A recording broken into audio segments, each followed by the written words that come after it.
क्या आपने कभी सोचा है कि विकास सिर्फ बढ़ने का नाम है या इसके पीछे कोई गहरी और छुपी हुई सच्चाई भी है?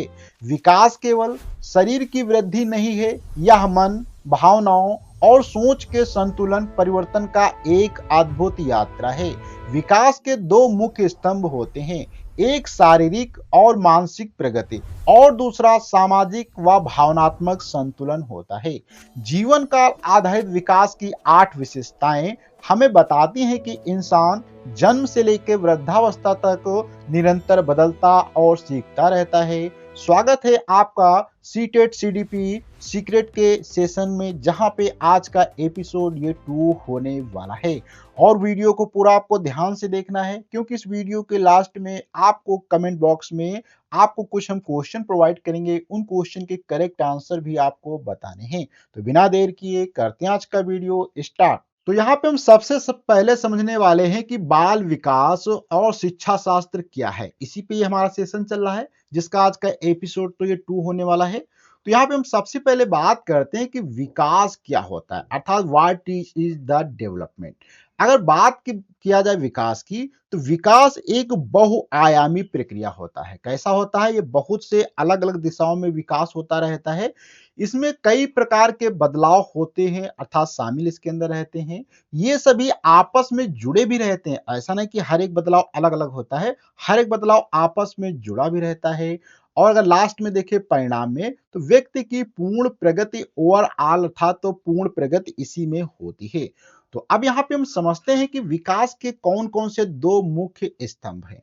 एक सबसे मुख्य स्तंभ होता है इसका जैविक, जैविक अर्थात बायोलॉजिकल मुख्य इसका एक स्तंभ होता है। वहीं पे दूसरा इसका मुख्य स्तंभ होता है संज्ञानात्मक अर्थात कॉग्निटिव होता है। अर्थात विकास में शारीरिक और मानसिक दोनों तरह के परिवर्तन शामिल हैं, जो एक दूसरे को प्रभावित करते हैं। अर्थात जब भी किसी बच्चे का या किसी भी जीव मनुष्य का विकास होता है, तो उसके अंदर शारीरिक अर्थात बायोलॉजिकल चेंजेस भी होते हैं, उसके अंदर कॉग्निटिव अर्थात संज्ञानात्मक चेंजेस भी होते हैं। ये दोनों चीजें इसके अंदर विद्यमान रहती हैं। अब थोड़ा सा डिटेल से बात कर लेते हैं कि जैविक बदलाव क्या होते हैं, अर्थात बायोलॉजिकल चेंजेस क्या होते हैं। तो ये शरीर से संबंधित होते हैं। किससे संबंधित होते हैं? जो बायोलॉजिकल चेंजेस होते हैं, ये शरीर से संबंधित होते हैं। अगर यहाँ पे हम उदाहरण से समझें, तो जैसे कि ऊंचाई अर्थात हाइट और वजन, वेट में परिवर्तन होता है। मस्तिष्क अर्थात जैसे कि ब्रेन में, हार्ट में, फेफड़ों में इस प्रकार के विकास होते हैं। जैसे कि मान लो आपका शरीर का वजन बढ़ रहा है, आपकी हाइट बढ़ रही है, या आपके दिमाग में सोच अर्थात आपके दिमाग का आकार बढ़ रहा है, या आपके हृदय का आकार बढ़ रहा है, फेफड़ों का साइज बढ़ रहा है। इस प्रकार से जो परिवर्तन होते हैं, ये सभी बायोलॉजिकल चेंजेस के अंतर्गत आते हैं। वहीं पे थोड़ा सा अगर बात करें इसके कारण क्या होते हैं, तो मुख्य रूप से वंशानुगत भी ये होते हैं, और शरीर की जो होती परिपक्वता था मेचुरेशन पर भी ये डिपेंड करते हैं। अब थोड़ा सा आगे बात किया जाए कि संज्ञानात्मक बदलाव क्या होते हैं। संज्ञानात्मक बदलाव अर्थात जिसको हम कॉग्निटिव चेंजेस कहते हैं, जो कि हमारे ब्रेन से संबंधित होते हैं। तो यह सोचने समझने अर्थात थिंकिंग एंड अंडरस्टैंडिंग की क्षमता से संबंधित होते हैं। प्रमुख अगर इसके हम घटक की बात करें, तो जैसे सबसे प्रमुख घटक होता है ध्यान केंद्रित करना, स्मृति अर्थात मेमोरी होता है, सीखना अर्थात लर्निंग होता है, समस्या समाधान अर्थात प्रॉब्लम सॉल्विंग भी हो सकती है, और नई अवधारणाएं अर्थात कॉन्सेप्ट को समझना होता है। तो ये जो यहाँ पे आप देख सकते हैं, इसके ये सभी मुख्य घटक हैं, जिसमें जैसे कि आप ध्यान कैसे केंद्रित करते हैं, अर्थात अटेंशन आपकी क्या है, स्मृति अर्थात आप कैसे चीजों को याद करते हैं, कैसे आप चीजों को सीखते हैं, कैसे क्वेश्चन को सॉल्व करते हैं, क्या कॉन्सेप्ट है, ये सभी जो चीजें होती हैं, वो हमारे कॉग्निटिव चेंजेस के अंतर्गत आती हैं। उदाहरण से अगर इसको समझने की कोशिश करें, जैसे कि बच्चा बोलना सीखता है, किशोर जटिल गणित हल करना सीखते हैं। अर्थात बच्चे पहले बोलना ही सीखते हैं, क्वेश्चन से सीखते हैं हल करना। उसके बाद धीरे धीरे जब बच्चे बड़े होते जाते हैं, तो वो क्या जटिल जो होती गणित की समस्याओं को भी हल करना सीख लेते हैं। अब थोड़ा सा आगे बात किया जाए इसको, तो ये जो होती जीवन काल आधारित विकास होता है, इसकी कुछ 8 प्रमुख विशेषताएं हैं, उन पे 8 विशेषताओं पे हम थोड़ा-सा बात करते हैं। देखो सबसे पहले अगर विशेषता की बात किया जाए, तो विकास जो होता है वो क्या होता है? जीवन भर होता है। कैसा होता है? विकास जीवन भर होता है, रुकता नहीं अर्थात development is the life long होता है। जैसे कि गर्भाधान में विकास चालू होता है जिसको हम कंसेप्शन कहते हैं, फिर बचपन बचपन होता तब भी आपका विकास होता रहता है, वयस्क अर्थात एडल्टहुड होते हैं तब भी आपका विकास होता रहता है, बुढ़ापा आता है तो भी आपका विकास होता रहता है, मृत्यु तक ये चलता रहता है। अर्थात तो ये विकास जो होता है जीवन भर चलता रहता है, आप कुछ न कुछ नया सीखते रहते हैं। अर्थात तो विकास जो है गर्भधान से शुरू होकर मृत्यु तक चलता है। यह प्रक्रिया गतिशील होती है अर्थात डायनेमिक होती है, कभी रुकती नहीं है। इसमें जो होता है सकारात्मक, पॉजिटिव और नेगेटिव दोनों प्रकार के बदलाव होते हैं। पॉजिटिव का मतलब नेगेटिव का मतलब क्या होता है? जैसे कि बचपन में हम लोग बोलना सीखते हैं, वो तो अच्छी बात है, पॉजिटिव है। लेकिन बुढ़ापे में हम लोगों की स्मृति कमज़ोर होने लगती है, तो ये क्या हम भूलना सीखने लगते हैं, तो ये हमारा क्या एक प्रकार से नेगेटिव पक्ष भी होता है। अर्थात आपका जो यहाँ पे सीखना होगा वो जीवन भर तो चलेगा, लेकिन उसमें भी कभी पॉजिटिव चीज़ों को आप सीखेंगे, तो कभी नेगेटिव चीज़ों को सीखेंगे। वहीं पे थोड़ा-सा आगे बात करें, तो विकास जो होता है वो एकीकृत होता है। कैसा होता है? विकास एकीकृत होता था, डेवलपमेंट इज़ इंटीग्रेटेड। तो यहाँ पे पॉपिंस बोल्ड या नोटो स्कैंस देवांशु के मीडियम की बात करें, अर्थात तो सभी प्रक्रियाएं आपस में क्या होती जुड़ी होती हैं। तो यहाँ पे अगर विकास एकीकृत की बात करें, जैसे कि जैविक भी आपका विकास हो रहा होगा, आपका संज्ञानात्मक अर्थात कॉग्निटिव भी विकास हो रहा होगा, सामाजिक, भावनात्मक तथा सोशल, ये 3 प्रकार के मेन विकास हैं और ये सभी क्या होते हैं? आपस में जुड़े रहते हैं। तो सभी प्रक्रियाएं आपस में जुड़ी रहती है, ऐसा नहीं कि आप बढ़ रहे हैं लेकिन आपके दिमाग का कुछ भी विकास नहीं हो रहा, या आप समाज के साथ कुछ सीख नहीं रहे हैं, केवल आप बढ़ते जा रहे हैं और आपके दिमाग का विकास होता जा रहा है, ऐसा नहीं होगा। लगभग ये तीनों चीजें आपस में इंटरलिंक होती हैं और तीनों चीजें धीरे-धीरे विकसित होती रहती हैं। अगर प्रवाह की बात किया जाए, तो मस्तिष्क का विकास बायोलॉजिकल होता है, सोचने की क्षमता कॉग्निटिव पे होती है और रिश्ते और भावनाएं भी यहाँ पे निर्भर करते हैं। आप थोड़ा-सा बात करते हैं कि विकास जो होता है बहुआयामी कैसे होता है, अर्थात डेवलपमेंट जो होता है वो मल्टी डायरेक्शनल होता है। जैसे कि किसी आयाम के कुछ हिस्से बढ़ते हैं तो कुछ घटते रहते हैं। ऐसा नहीं कि आप जब बढ़ रहे होंगे, एज आपकी बढ़ रही होगी, तो जरूरी नहीं कि आपका विकास दिमाग में भी उतनी ही तेजी से हो रहा होगा, क्योंकि आपने देखा होगा कुछ बच्चे काफी बढ़ जाते हैं लेकिन उनके दिमाग में विकास उतनी तेजी के साथ नहीं हो पाता है। तो इस प्रकार से हो सकता है आपके दिमाग का विकास ज्यादा हो रहा हो लेकिन कभी कुछ कम हो रहा हो। तो ये जो होता है, कुछ चीजें विकास में बढ़ते हैं कुछ आयाम, तो कुछ घटते हैं। उदाहरण की बात जैसे कि उम्र के साथ हमारे अनुभव बढ़ते रहते हैं अर्थात ज्ञान हमारा क्या है? बढ़ता रहता है। लेकिन शारीरिक गति जो होती है अर्थात हम चलने दौड़ने की स्पीड हमारी क्या है? धीरे धीरे घटती रहती है। इसी प्रकार से अगर बात किया जाए चौथे नंबर पे, विकास लचीला होता है अर्थात डेवलपमेंट इज द प्लास्टिक होता है। इसका क्या मतलब है? तो मानसिक और व्यवहारिक विकास में बदलाव संभव होते हैं।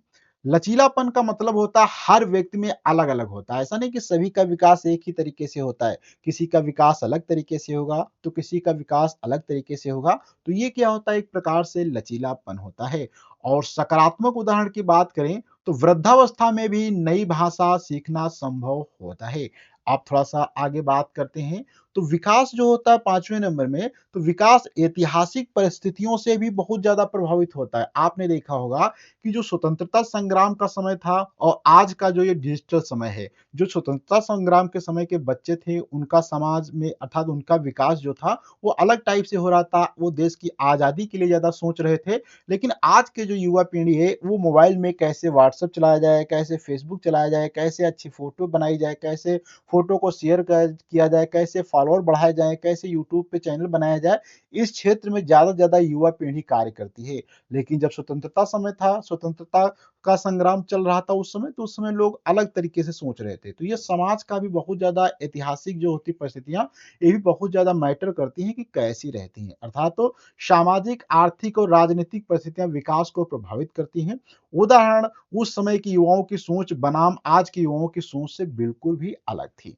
अब बात करते हैं 6 नंबर पॉइंट पे कि विकास जो होता है बहु अनुशासनात्मक अर्थात मल्टी डिसिप्लिनरी होता है। मल्टी डिसिप्लिनरी का मतलब क्या होता है कि विकास में बहुत सारे डिसिप्लिन होते हैं। ऐसा नहीं कि विकास एक ही तरीके से प्रभावित होता है।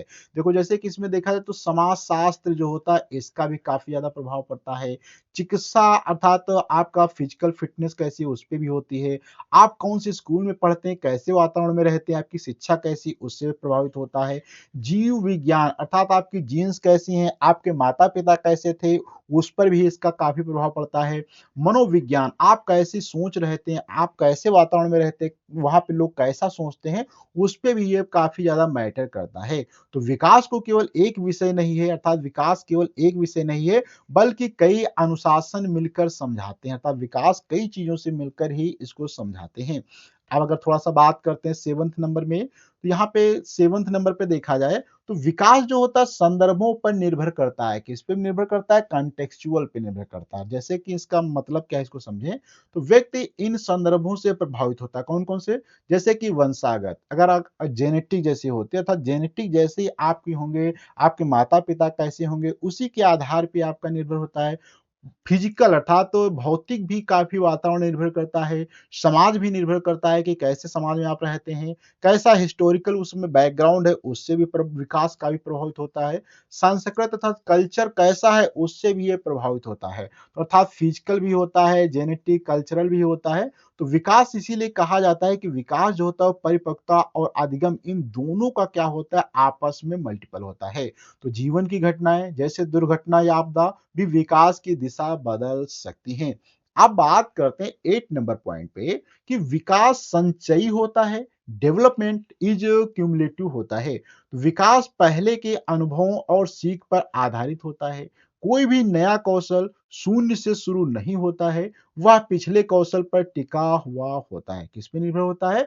पिछले अर्थात विकास ऐसा नहीं कि आज डायरेक्ट एक ही पक्ष में हो जाएगा, वो पुरानी चीज़ों से जुड़कर ही धीरे-धीरे आगे विकास होता रहता है। इसलिए कहा गया कि विकास पहले के अनुभवों और सीख पर आधारित होता है। विकास जो होता है कोई भी नया कौशल शून्य से शुरू नहीं होता है, वह पिछले कौशल से भी जुड़ा होता है। उदाहरण की अगर बात करें यहाँ पे, जैसे कि बचपन में सीखी भाषा आगे चलकर पढ़ाई और संचार में मदद करती है। अब थोड़ा-सा बात करते हैं सारांश के विषय में जो कि आज का लास्ट पार्ट है यहाँ पे।